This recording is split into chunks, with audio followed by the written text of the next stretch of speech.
शेतीची मशागत चालू आहे, नांगरणी चालू आहे.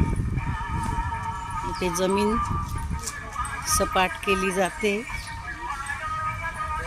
जमीन सपाट केल्यानंतर शेतकरी पेरायला सुरुवात करतो.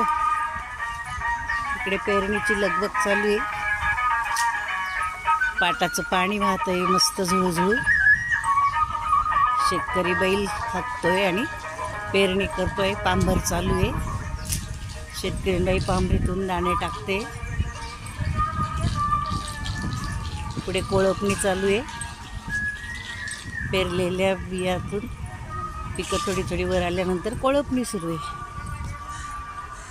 आणि शेवटी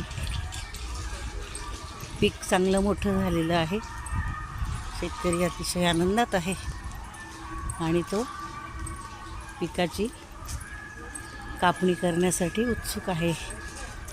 पिकाची कापणी करून तो धान्य भरतो आहे.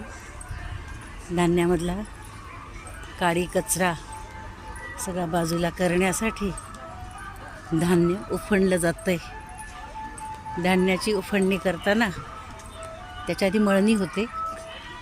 बैल जुंपून शेतकरी मळणी करून कचरा आणि दाणे बाजूला करतो आहे. आणि त्याच्यानंतर मळणीचं काम सुरू आहे. एवढं धान्य त्यांच्या शेतामध्ये तयार झालेलं आहे आणि सर्व अतिशय खुशीमध्ये धान्य गोळा करतायत.